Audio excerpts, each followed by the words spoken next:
देखिए, चुनावी चाय की टीम आ पहुंची है चारबाग में और हम इस वक्त चारबाग में केकेसी कॉलेज के सामने खड़े हैं। केकेसी कॉलेज जो सिर्फ एक नाम नहीं है, इतिहास है और 100 साल से भी ज़्यादा पुराना ये कॉलेज है कि अगर ये एक विद्यार्थियों का बड़ा कॉलेज है तो मुद्दे भी युवाओं के होंगे और उस पर चर्चा होगी। और आप देख रहे हैं कि किस तरह से पीछे चाय में उबाल भी आ चुका है और चाय जैसे उबल रही है वैसे ही उत्तर प्रदेश में सियासत उबल रही है।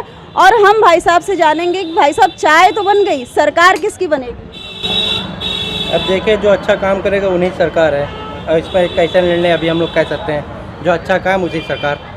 कि चाय वाले भाई साहब ने तो कहा जो अच्छा काम करेगा उसकी सरकार बनेगी, तो अभी जो सरकार है उसने अच्छा काम किया या नहीं? मैम, सरकार कोई भी हो वो अच्छा काम भी करती है, उससे कुछ बुरा काम भी हो जाता है। कोई सरकार सिर्फ अच्छी नहीं है और सिर्फ बुरी नहीं है। तो वर्तमान की सरकार ने बहुत सारी अच्छी काम किए भी हैं और कई सारी कमियां रह गई हैं। अगर मैं स्टूडेंट के रूप में कहूँ तो हेल्थ सेक्टर, एजुकेशन सेक्टर, ये मेरे लिए बहुत इंपॉर्टेंट है। उसके बाद मैं अगर पॉलिटिकल देखूँ तो मेरे लिए डेमोक्रेसी। भ्रष्टाचार भी कितना बड़ा चुनावी मुद्दा होने वाला है क्या? मैम, अफसोस इस बात का है कि भ्रष्टाचार सिर्फ मुद्दा है, भ्रष्टाचार हटता नहीं है। पार्टियां उसे मुद्दा बनाएंगी एक दूसरे पे फेंकने के लिए, चाहे वो कांग्रेस हो चाहे वो बीजेपी हो। पहले जो भ्रष्टाचार के मुद्दे कांग्रेस पे उठाए गए थे, आज वो भाजपा पे उठ रहे हैं, लेकिन ये सिर्फ मुद्दा है। भ्रष्टाचार बराबर है और किसी को प्रॉब्लम नहीं है पॉलिटिकल पार्टीज़ को, सिवाय जनता के। वो जितना हो सकता है उतना भ्रष्टाचार करेंगे, उनसे कोई लेना देना नहीं है, सिर्फ मुद्दा है। भ्रष्टाचार सिर्फ एक मुद्दा है और ये मुद्दा जब चुनाव आता है तब और ज़्यादा उछलता है। यहाँ पर कुछ और विद्यार्थी हैं, तो भ्रष्टाचार का एक मुद्दा आपके साथी ने बताया। आपके लिए कौन सा मुद्दा होने वाला है, किस मुद्दे पर आप वोट डालेंगे? मैम देखिए, जो सरकार है वो अपने अकॉर्डिंग ही काम करता है, लेकिन हमारा कर्तव्य है कि हम लोग अच्छे नेता लेके आए। और हमें जब नेता अच्छा चाहिए तो हमें काम भी अच्छा चाहिए होता है।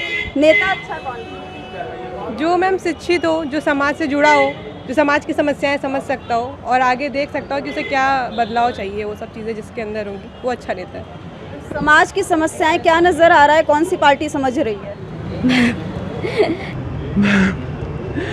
मैम, आज के समय में देखिए बहुत ही लोग हैं कि जो शिक्षित नहीं हो पा रहे हैं। मैम, बहुत ज़्यादा बच्चे हैं जो देखिए शिक्षित नहीं हो पाते हैं, वो बहुत स्कूल बहुत कम जा पाते हैं। मैम, वो ज़्यादा ज़रूरी है, बच्चों को शिक्षित करना बहुत ज़्यादा ज़रूरी है समाज में, ये ज़्यादा ज़रूरी है हम लोग। आपके सहयोगी ने तो कहा सरकार कुछ नहीं कर रही है, आप क्या कहें? नहीं मैम, ऐसा तो कुछ नहीं कह सकते कि कुछ तो कर ही रही होगी, तभी तो अभी तक है। लेकिन हाँ, ये है कि उम्मीदें और बेहतर की हैं कि और बेहतर करे, शिक्षा के, रोजगार के क्षेत्र में बेहतर करे, हेल्थ सेक्टर में बेहतर करे। बस धर्म एक मुद्दा नहीं होना चाहिए जिसके बेसिस पे वो जीतना चाहती हो। तो धर्म चीज़ें साइड में चलती रहेंगी, लेकिन और जो बेसिक चीज़ें हैं किसी भी सोसाइटी में वो ज़रूर होनी चाहिए। आपके लिए कौन सा मुद्दा बड़ा होने वाला है चुनाव में? मुद्दे तो सारे महत्वपूर्ण होते हैं। यदि हम बात करें बेरोजगारी की, शिक्षा की, और जो सबसे महत्वपूर्ण है, आप शैक्षिक संस्थान पर हैं। सबसे महत्वपूर्ण चीज़ है कि सरकार से हम लोग एक आश्वासन चाहते हैं, एक उनका जो परिप्रेक्ष्य है, जो उनका नज़रिया है कि पुरानी पेंशन को किस तरीके से बहाल करें। क्योंकि एक राजनेता एक दिन के लिए अब विधायक बनता है, मुख्यमंत्री बनता है, तो उसका जीवन, संपूर्ण जीवन उसे पेंशन मिलती है और दोबारा बनता है फिर पुनः उसे पेंशन मिलती है। लेकिन शिक्षकों की स्थिति इस समय बहुत दयनीय है। उनका संपूर्ण जीवन, वो अपना संपूर्ण जीवन शिक्षा के लिए देते हैं, विद्यार्थियों के लिए देते हैं, इनके भविष्य को संवारने के लिए देते हैं। यदि आप उनके लिए कुछ नहीं करना चाहते तो ये बहुत ही, समझ लीजिए, उनके साथ अन्याय हो रहा है। तो मेरा मुद्दा बस यही है कि मैं चाहता हूँ कि बेरोजगारी पर बात हो। आपने कहा अन्याय हो रहा है, तो जो कांग्रेस न्याय पत्र लेकर आया उससे कितना न्याय हो पाएगा, क्या लगता है? ये देखिए, मैं तो बस यही कहूँगा कि जितने भी राजनेता हैं सब एक ही थाली के चट्टे बट्टे हैं। मैंने कभी 4 पंक्तियाँ लिखी थी जोगीरा ने कि कुछ सुना दी। तो मैं सुनाई देता कि जोगीरा सारा रा रा रा, लोकतंत्र के महापर्व में देखो कितने मेल, लोकतंत्र के महापर्व में देखो कितने मेल, ईडी भी अब भंग चढ़ाए सभी को लाए जेल, जोगीरा सारा रा रा रा, जोगीरा सारा रा रा रा। एक जोगीरा और सुनिए कि नेताओं की क्या स्थिति है, कि नेताओं की दल बदली का शुरू हो गया जोर, कि नेताओं की दल बदली का शुरू हो गया जोर, जिनकी थाली चाट के आए अब वो कहते चोर, जोगीरा सारा रा रा रा, जोगीरा सारा, तो ये एक ही थाली के चट्टे बट्टे हैं। कि बदलाव के लिए हमें और आपको संघर्ष करना पड़ेगा। हम जब तक शिक्षित नहीं होंगे, संगठित नहीं होंगे, तो किस प्रकार का आंदोलन कर सकते हैं। तो इसमें हम लोग जितने युवा हैं, हम लोग चाहते हैं कि अपनी बातों को बिल्कुल बेधड़क तरीके से रखें। वही लखनऊ के युवा हैं जो हर मुद्दे को बहुत बारीकी से परख रहे हैं, चाहे भ्रष्टाचार का मुद्दा हो या जो ये दलगत राजनीति हो रही है। एक नेता जो पहले किसी पार्टी में रहता है फिर दूसरे पार्टी का दामन थाम लेता है, इस पर भी यहाँ लखनऊ के युवाओं की पैनी नज़र है और ये सब कुछ परख के वोट डालने वाले हैं। तो जैसे इन्होंने बताया कि जो राजनेता है चरित्र एक है, केवल चोला बदलता जाता है। तो जो ये पार्टी गठबंधन कर रही है या एक नेता दूसरी पार्टी में जा रहा है, इस तरह की राजनीति हो रही है, उसको यहाँ लखनऊ का युवा कैसे देख रहा है? जनता ने अपने वोट दिए हैं आपको, आपके विश्वास किया है, लेकिन यदि आप ऐसा कर रहे हैं कि पार्टी बदल के दूसरी पार्टी में जा रहे हैं तो ये मेरे हिसाब से ठीक नहीं है। आपको क्या लग रहा है विश्वासघात कौन कर रहा है? अब ये बात जो लोग दल बदल कर रहे हैं मैं उन्हीं को मानूंगा कि वो विश्वासघात कर रहे हैं एक तरीके से। अब मैं भी होता अगर ऐसा करता तो ये तो गलत बात है। लखनऊ के युवा के तौर पर आपका विश्वास कौन जीत रहा है? मैम अब ये तो मैं ही बताना चाहूँगा, लेकिन हाँ ये है कि जो लोग मतलब एक मुद्दा लेके आएंगे, एक अच्छे तरीके से राजनीति करेंगे, एक विश्वास वाली राजनीति करेंगे, उनके लिए मैं वोट करना पसंद करूँगा। ये लखनऊ के समझदार युवा हैं जो खुलकर कुछ नहीं बोल रहे हैं, लेकिन ये ज़रूर है कि 4 जून को जो परिणाम आएंगे उसमें बहुत बड़ा हाथ यहाँ लखनऊ के युवाओं का भी होगा, युवा शक्ति का होगा, क्योंकि इस बार जो चुनाव होने वाला है उसमें नए मतदाताओं की संख्या भी बढ़ी है और नए मतदाता जो है अपना जो भी निर्णय होगा वो ज़रूर 4 जून को जो नज़र आएगा उसमें बहुत ही अहम योगदान होगा लखनऊ के युवाओं का।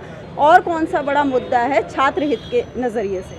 मैम छात्र हित के नज़रिए से सबसे बड़ा मुद्दा बेरोज़गारी है, मैं इसी के साथ जाऊंगा। और सबसे मैं ये कहना चाहूँगा कि धर्म की राजनीति, ये थोड़ा सा इससे हटना होगा युवाओं को। इससे जो है जो ये फैलाया जा रहा है उससे थोड़ा सा अपने विवेक के अनुसार चीज़ों को देखना होगा। धर्म की राजनीति से हटकर किधर जाना होगा? धर्म की राजनीति से हटकर जो अगर मैं लखनऊ की बात करूँ तो आप लखनऊ में जो काम हो रहा है, जो चीज़ें हो रही हैं, आप उनके नज़रिए से वोट करना है। जो चीज़ें हमारे आसपास हो रही हैं, जो डेवलपमेंट हो रहे हैं, जो प्रोजेक्ट्स आ रहे हैं, उनके बारे में एक तरीके से जानते हुए कि क्या हित में होगा, क्या हित में नहीं होगा, उस नज़रिए से हमें ये चीज़ें करनी होंगी। विद्यार्थियों को मंदिर मस्जिद नहीं चाहिए, क्या चाहिए? विद्यार्थियों को नए शैक्षिक संस्थान चाहिए, रोज़गार चाहिए। और हमारे रोज़गार में जो चीज़ें मतलब हमें लखनऊ की बात करें तो नए प्रोजेक्ट्स आएँ या फिर जो चीज़ें आएँ जिनसे लोगों को रोज़गार मिले, कायाकल्प हो यहाँ का, ये जो मतलब कह सकते हैं कि स्वच्छता, इन सब हर एक चीज़, हर एक पहलू। नियुक्ति पत्र तो बहुत बांटे गए और सरकार ने दावा भी किया कि उसने हर सेक्टर में रोज़गार दिया है, तो फिर भी बेरोज़गारी का मुद्दा उछल रहा है, क्या कहें?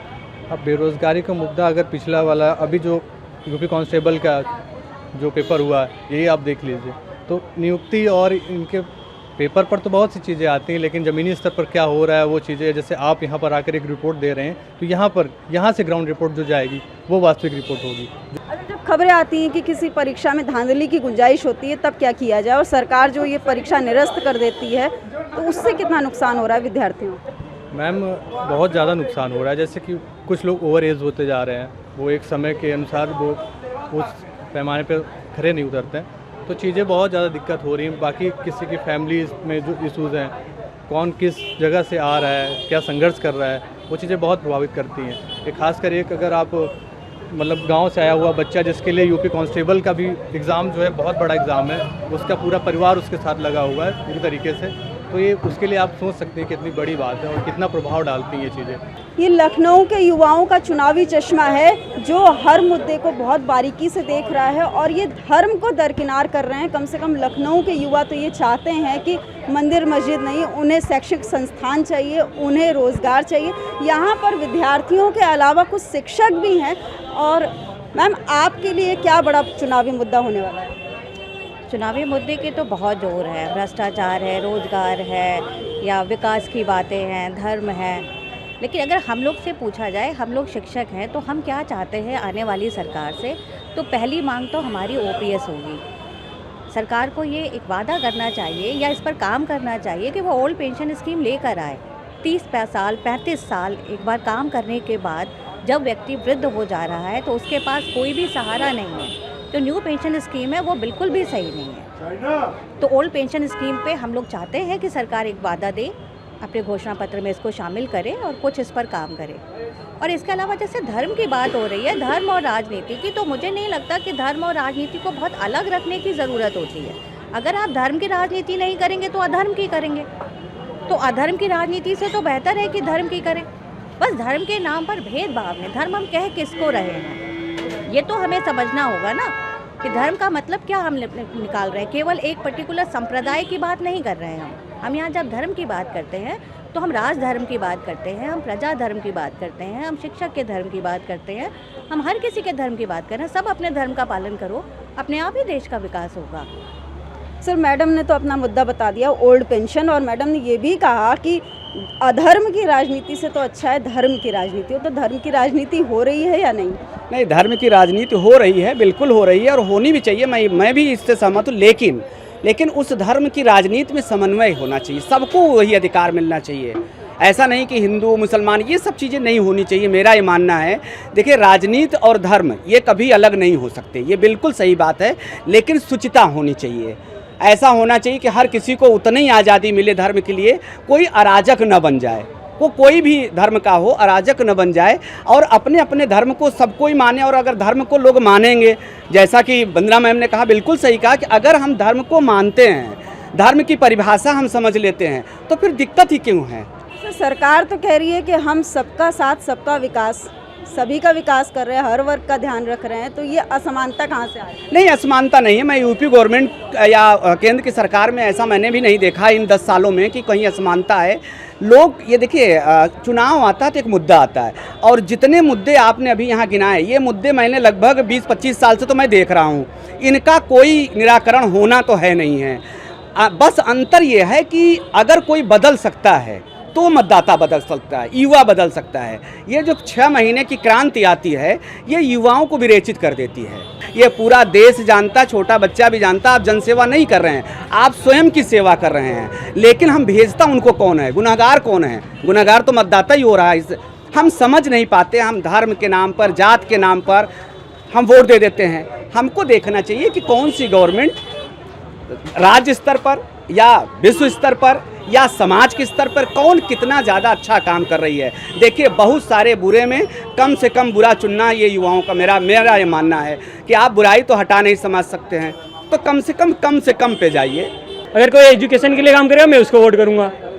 सरकार कर रही है या नहीं? देखिए, ये योगी आदित्यनाथ जी ने करा है, क्योंकि देखिए अभी ये फेल हो रहे थे कुछ बच्चे, तो उनके लिए जो है क्या करा, उन्होंने थोड़े से ग्रेस दे दिए 10 नंबर के। तो उन्होंने इसका मतलब देखा है कि बच्चों को ग्रेस दे देते, थोड़ा सा उनको आगे बढ़ा देते, पुश करते हैं, वो मतलब पुश कर रहे हैं, आगे बढ़ा रहे हैं। अब ये अखिलेश भी काम करते हैं। देखिए, ऐसा नहीं कह रहा हूँ कि भाई योगी एकदम एक नंबर है, अखिलेश जी ने भी काम किया है।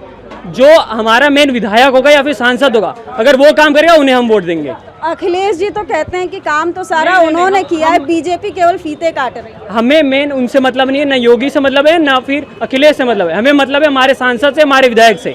अगर हमारा विधायक काम कर रहा है, हम अपने विधायक को वोट देंगे। बाकी एजुकेशन में देखिए वो काम करेंगे ही करेंगे, क्योंकि कोई ये नहीं चाहेगा कि भाई हमारा स्टेट पीछे रह जाए।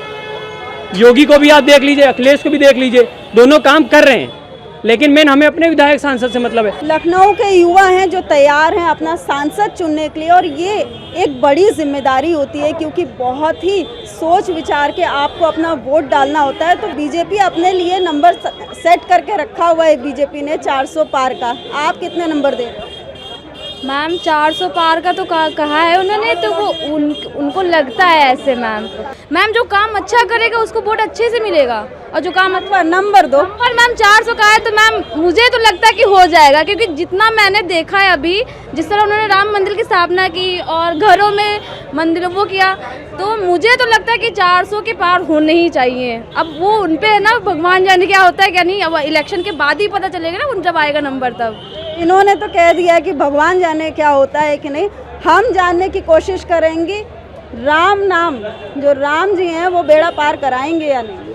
स्वाभाविक है, राम तो सभी के बेड़ा पार कराते हैं, जन्म से लेकर मृत्यु तक। हम जब हमारे सनातन संस्कृति में कि राम नाम सत्य है, जब हम अंतिम अवस्था में जाते तब भी प्रभु श्री राम ही हमारा कल्याण कराते। सरकार तो कह रही है कि जो गुंडा राज है उसका राम नाम सत्य होगा।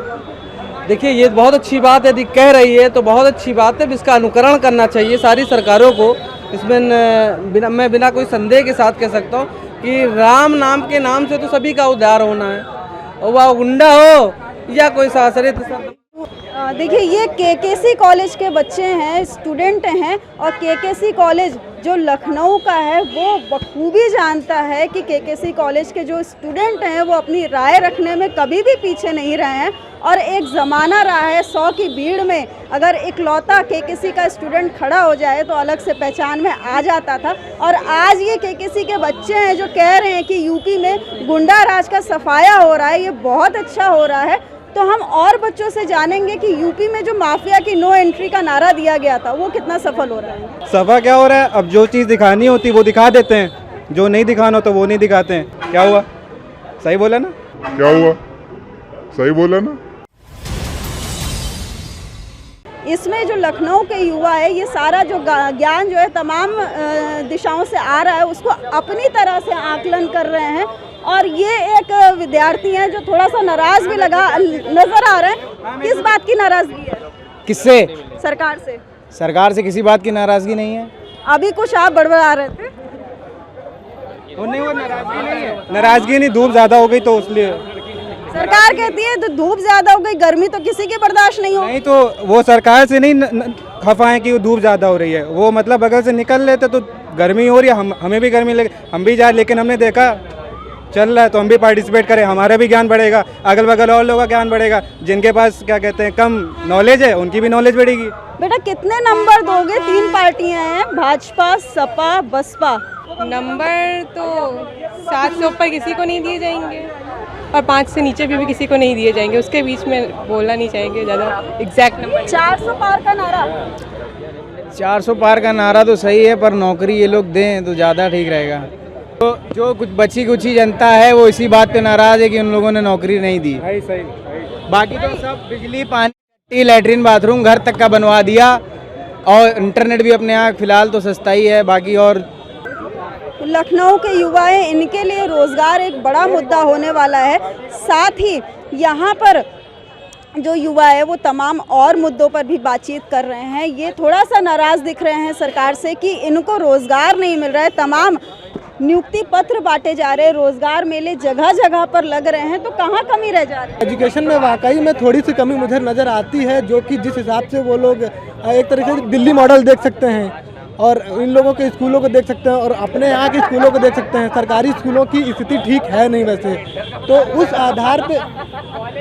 आधार पे अगर देखा जाए तो वाकई में शिक्षा व्यवस्था तो ठीक सुधरी है नहीं। दूसरी बात यह है कि जिस हिसाब से पेपर लीक हो जा रहा है, पुलिस वाला पेपर ये सब लीक हो रहे हैं, ये तो बहुत गलत बात है। तो रोजगार तो एक तरीके से ख़त्म ही किया जा रहा है। भाई पेपर बहुत लीक हो रहे हैं, क्या कहोगे?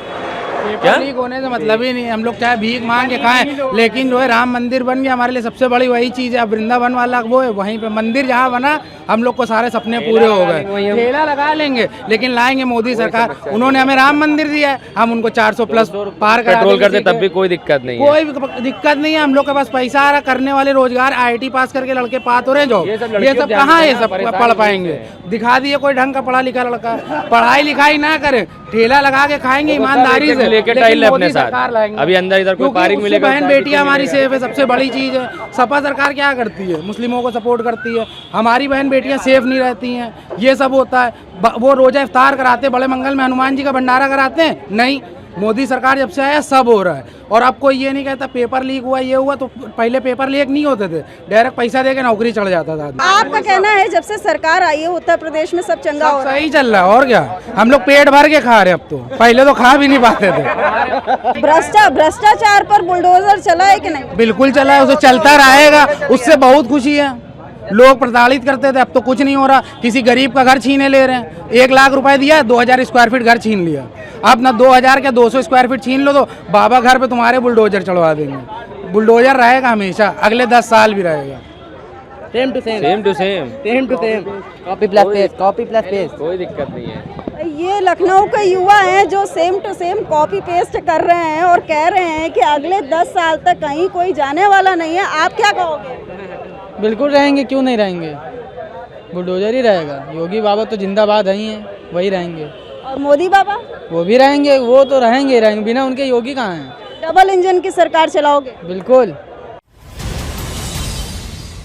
तो ये स्टूडेंट हैं जो कह रहे हैं कि डबल इंजन की सरकार रहेगी, केवल इस बार नहीं रहेगी, आने वाले कई सालों तक रहेगी। और अपने जो प्रधानमंत्री हैं उन्होंने केवल 2024 नहीं 2047 तक का विज़न पेश कर दिया है। और ये जो लखनऊ के युवा हैं वो अपने आप को इस विज़न से इत्तेफाक रखते हैं। हालांकि कुछ और मुद्दे हैं, चाहे वो पेपर लीक का हो, रोज़गार का मुद्दा हो। युवाओं का ये कहना है कि इस तरफ भी सरकार को ध्यान देना चाहिए। मंदिर बना अच्छा हुआ है, लेकिन युवाओं को रोज़गार भी मिलना चाहिए। युवा केवल ठेले नहीं लगाएंगे, उनको एक अच्छा ज़रिया चाहिए ताकि उनका भविष्य सिक्योर हो सके।